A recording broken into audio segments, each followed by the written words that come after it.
अस्सलामुअलैकुम my dear viewers. जैसे कि हम ब्रांचेस ऑफ केमिस्ट्री पढ़ रहे हैं, आज हम केमिस्ट्री की लास्ट ब्रांच जो कि एनालिटिकल केमिस्ट्री है उसके बारे में पढ़ेंगे। वीडियो शुरू करने से पहले मेरे तमाम व्यूवर्स से गुजारिश है कि मेरे channel chemistry with Mrs Shahid को लाइक, सब्सक्राइब और शेयर करें और अपनी राय का इजहार कमेंट बॉक्स में ज़रूर करें।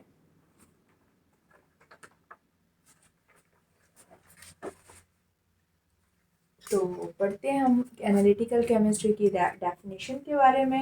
It is branch of chemistry that deals with separation and analysis of sample to identify its component।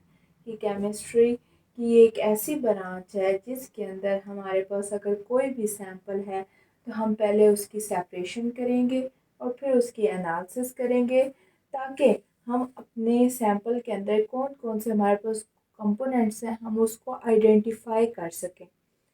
The separation is carried out period to qualitative and quantitative analysis।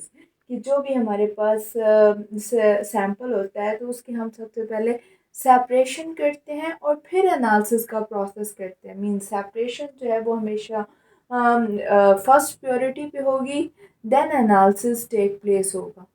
और जैसे कि हमने कहा कि हम लोग नाम से ज़ाहिर हो रहा है इस ब्रांच का कि ये एनालिटिकल केमिस्ट्री है, तो इसके अंदर एनालिसिस होगा। और ये जो एनालिसिस होती है ये टू टाइप्स की होती है। फर्स्ट वन होती है क्वालिटेटिव एनालिसिस, फिर सेकंड वन होती है क्वांटिटेटिव एनालिसिस। तो पहले हम पढ़ते हैं क्वालिटेटिव एनालिसिस के बारे में। तो जो क्वालिटेटिव एनालिसिस होती है it tells about the composition of substance and identification of element present in sample or a compound। कि जो क्वालिटेटिव एनालिसिस होती है ना, ये हमें किसी भी सब्सटेंस की कंपोजिशन के बारे में बताती है, या कोई भी सैंपल है, कोई भी कंपाउंड है तो उसके अंदर कोई भी कौन सा एलिमेंट प्रेजेंट है हमें उसके बारे में बताती है। और इसको समझने के लिए हमारे पास एक एग्जांपल है। एग्जांपल में हमारे पास है कार्बन डाइऑक्साइड कि ये हमारे पास सैंपल में क्या है। तो सैंपल में हमें पता चला क्वालिटेटिव एनालिसिस के थ्रू कि हमारे पास जो सैंपल है वो है हमारे पास कार्बन डाइऑक्साइड। और फिर हम देखेंगे कि सर ये जो हमारे पास सैंपल है कार्बन डाइऑक्साइड तो ये किस किस चीज़ से मिलकर बना है, इसकी कंपोजिशन क्या है। तो फिर देखने में हमें पता चला कि जो कार्बन डाइऑक्साइड है उसकी कंपोजिशन में कार्बन और ऑक्सीजन है। मींस जो कार्बन डाइऑक्साइड है वो 1 कार्बन और 2 ऑक्सीजन से मिलकर बना है। अब सेकंड वन है हमारे पास क्वांटिटेटिव एनालिसिस। तो जो क्वांटिटेटिव एनालिसिस होता है वो हमें it tells about amount and mass of each component present in sample. कि कोई भी सैंपल है तो उसके अंदर कौन कौन से कंपोनेंट जो हैं वो प्रेजेंट हैं, उनकी अमाउंट क्या है, उनकी मास क्या है। तो वो हम क्वांटिटेटिव एनालिसिस में पढ़ते हैं। जैसे कि इसकी एग्जांपल है हमारे पास वही एग्जांपल जो हमने हमारे सैंपल है कि जैसे कि हमने पहले बात की कि कार्बन डाइऑक्साइड, तो हम उसी को हम क्वांटिटेटिव एनालिसिस में जब देखेंगे तो कार्बन डाइऑक्साइड का जो टोटल हमारे पास मास होता है वो है हमारे पास 44 ग्राम। तो ये हम हमें कैसे पता चला, ये हमें पता चला है क्वांटिटेटिव एनालिसिस के थ्रू। जैसे कि कार्बन है उसका मास होता है 12 ग्राम, ऑक्सीजन का जो मास होता है वो 16। लेकिन यहाँ पे हमारे पास ऑक्सीजन के 2 आइटम्स इन्वॉल्व हैं।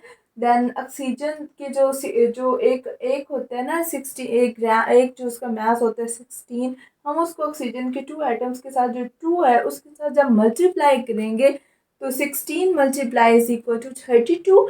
तो अब जो कार्बन है और जो ऑक्सीजन है, कार्बन के 12 और ऑक्सीजन के जो 32 हैं, जब हम इनको प्लस करेंगे तो हमारे पास आंसर क्या आ जाएगा 44 ग्राम।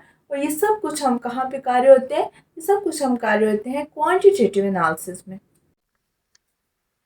अब हम एनालिटिकल केमिस्ट्री के स्कोप की बात करें तो मोस्टली जो एनालिटिकल केमिस्ट्री है वो फूड के अंदर, वाटर, एनवायरमेंटल एनालिसिस और क्लिनिकल एनालिसिस में यूज़ होती है।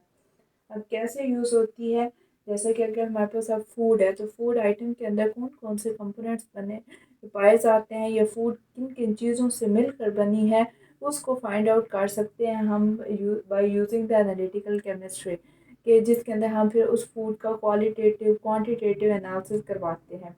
इसी तरह से जो वाटर है, वाटर के अंदर वाटर की कंपोजिशन क्या है, वाटर किसकी साइड वाटर के अंदर कौन कौन से फर्दर कंपोनेंट्स वगैरह प्रेजेंट है, हम लोग उसको भी एनालिटिकल केमिस्ट्री में एनालाइज कर सकते हैं। इन्वायरमेंटल एनालिसिस की अगर हम बात करें कि तो हमारे इन्वायरमेंट के अंदर कौन कौन सी गैसेस प्रेजेंट हैं या कौन कौन से कंपोनेंट्स पाए जाते हैं, उनके अमाउंट क्या है, और उसके बाद हम ये सब चीज़ें जो हैं वो एनालिटिकल केमिस्ट्री के अंदर स्टडी करते हैं। और बात करें अगर हम लोग क्लिनिकल एनालिसिस की, तो जो क्लिनिकल एनालिसिस है उसके अंदर हम लोग कोई भी जो पर्सन है वो लैब में जाके अपना ब्लड टेस्ट या यूरिन टेस्ट वगैरह करवाता है, तो हमारे ब्लड में या यूरिन में कौन कौन से कंपोनेंट्स पाए जाते हैं, या कौन कौन से कंपोनेंट्स प्रेजेंट हैं, उन सबको हम लोग एनालिटिकल केमिस्ट्री में स्टडी करते हैं।